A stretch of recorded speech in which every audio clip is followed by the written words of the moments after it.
All right, guys.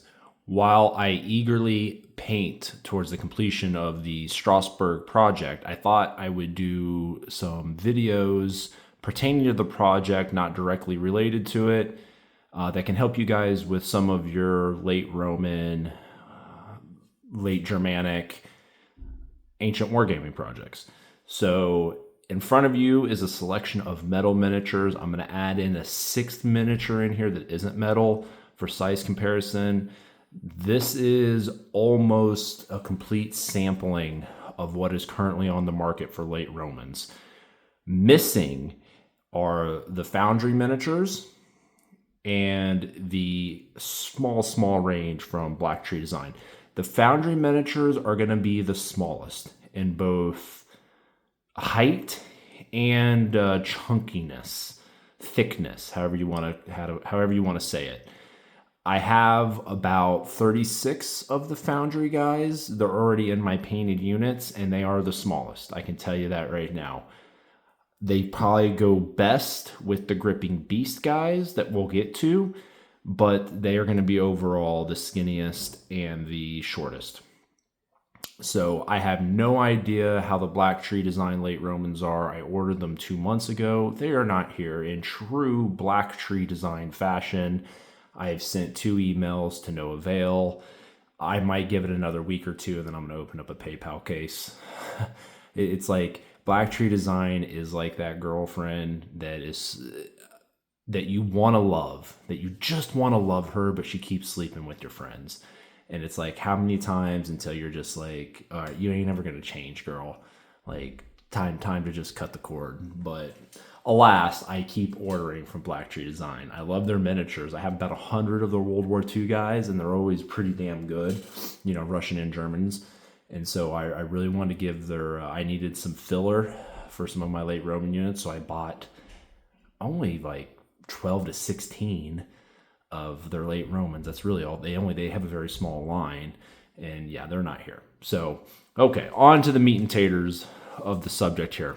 So, we got 5 miniatures in front of you, and like I said, I'll put in a plastic Victrix at the end. But Victrix is a very well-known quantity in the miniature game, so I'm not too worried about having a Victrix in here. But what we got, reposition here. What we got going from left to right is a Aventine, late Roman Byzantine. So these guys are really going to be from like the Justinian Belisarius period forward. I have about 100 of them. The true Aventine, they are beautiful. They are the premium product.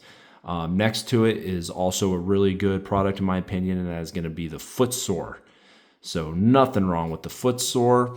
Following the Footsore is going to be the Crusader. Crusader has an extremely, and I mean extremely small, maybe only 2 or 3 different packs for the late Romans. But very classic and very well proportioned and sized, in my opinion. And then next to it is the Gripping Beast. They have a decent range for late Romans, Romano-British, etc., that you could easily press into service as late Romans. And then last, and maybe certainly least, I don't know, is going to be the ANA miniatures. So they have a decent late Roman line as well. 4th century Roman line, I should say. Okay, so the overall biggest, I don't know how well it's coming across camera, but the overall largest is going to be the Aventine in both height and chunkiness. I really do like the Aventine though. I do. They're beautiful. The next is going to be the Footsore. Now the Footsore guys are beautifully sculpted, and I do like them. They are just a tad bit shorter and a tad bit less chunky than the Aventine. I think they still mix in fine. I would mix them in no problem. Following that is going to be the Crusader. Crusader and Footsore go neck and neck. I really can't tell a difference. You could mix, if you wanted to fill out Footsore and Crusader together, you could, no problem. I'm a big guy of mixing and matching because I like to have the most variety of my units that I can. And especially in this late Roman period or in any Roman period, you had such a mix of equipment and armors that I like to do. I don't want all guys in Lorica Hamada. I just don't want it. I want guys in the scale. I want maybe guys, if it's an elite unit or officers, I want cuirasses. Lamellar had fallen out of use by this time, but it's kind of tricky because we see Sarmatians or, Eastern Germanics still using Lamellar. So, and by the 350s, the legions were heavily, heavily Germanic in nature. So maybe Lamellar wasn't so crazy, but definitely scale and chainmail would have been heavily, heavily used in this period. I'm having to hold the tripod because the set screw is kind of janky on it and it's not keeping it in place. Next is the Gripping Beast. The Gripping Beast is going to be slightly shorter than the Footsore, so quite a bit shorter than the Aventine, and it is going to be the skinniest of the models here. Also, the Footsore, as you can see, the Gripping Beast, which is this guy right here. The other problem I have with them is the sculpting's meh. It's just meh. I always say this about Gripping Beast. I want to like them, and I always end up using them because I always get to a point in my project where the main manufacturers I want to use, there's just not enough there, and I need some filler, and I always go to Gripping Beast. I did it with my Republican Romans. I've done it with the late Romans. I've probably done it with some other armies. But, they are what they are. They have the shields molded onto them, which is kind of a pain in the ass because they had some really cool Romano-British guys that have the smaller, round, circular shields that I would like to use with my other guys with oval scutum, and I can't because they're molded on, and they're molded on good. It's not, it'd be quite a bit of conversion work to get those to work. But they are what they are. You could mix them in. I have mixed them in with the ANA and the Footsore. They still pass. They're not as chunky. And then on the far right there, the guy with the spiculum here, he is an ANA. And I've never wanted to like a miniature brand so much and just be so slightly disappointed. It's an older style miniature. They're the chunkiest and the shortest. So proportionately, they look a little weird, but the attention to detail on them is actually, the faces are not the best on them as either. I've now painted over 48 of them. I bought 48 plus 24, so 72. I have 72 of them, which is a decent sampling. The faces are meh on them. If they were just 2 millimeters higher, they'd be freaking perfect. They'd fit in great with Aventine, and they'd fit in pretty damn good with Footsore. But they're not. They're really short, even shorter than the Gripping Beast guys, but they are chunkier. I love the sculpting of the bodies and the equipment, though. They have a good mix of chainmail, scale mail, different helmets. I got guys that had hoods that had scale hoods on.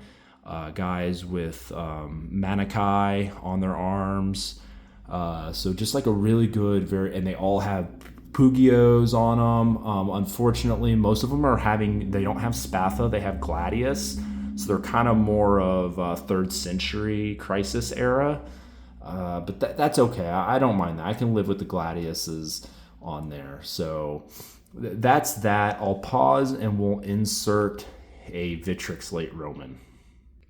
Okay, in true Ranger miniature wargaming fashion here, I put a big ass cloak on this guy so he's not going to lay flat. But as you can see here, and this is nothing new, I've talked about this before, many people have, the Victrix are tall and chunky. They go like perfect with Aventine. So you can mix Victrix and Aventine, Victrix and Footsore mix pretty damn well. This is like I said, Victrix Late Roman, nothing crazy. This is their typical sizing of their Greeks, of their early Romans, of their Persians, same size here, nothing crazy. But yeah, I would 100% mix gripping. Man, just can't talk. I would 100% mix Victrix with Aventine or Footsore. Or Crusader too, and I have mixed Crusader with Victrix, and they've gone in pretty good. Who I would not mix with Victrix is Gripping Beast and ANA. So I know some people, they do not care. They're like, whatever, just throw them all together. Some people will only have a one specific manufacturer in a unit. I'm not, I'm kind of middle of the road. As long as there's not a huge size discrepancy, then I will have the miniatures together. If there is, like, you're never going to see these two guys together in my units. You're just not. Or with the A&A. So yeah, so that's kind of because like I've used the kitchen sink, guys. Honestly, with this project, I have footsore. I mean, I if it is a late Roman, I have used it with the exception of War Games Atlantic. Now I have owned other War Games Atlantic sets, multiple, and they go fine with the Victrix. So they scale fine with the Victrix. I do not own their Goth or late Roman sets, but I imagine they go pretty decent with the late Romans. I prefer Victrix over the War Games Atlantic sets. I feel like Victrix just does it better. But nothing wrong if you like the War Games Atlantic. They're typically a little bit cheaper too. So if you're wargaming on a budget and you need you're making large armies, War Games Atlantic might be where it's at. So that's just a short little video I wanted to show on the size comparison of these miniatures. I hope it helps some of you guys out that are wanting to get into late Romans. If there's a major line that I forgot to have here that I didn't mention, obviously I mentioned War Games Atlantic, I mentioned Foundry, and I mentioned Black Tree. But if there's someone else that I just do not know about or forgot, leave them down below. So let's help each other out here and see some more large battles, large armies on the table.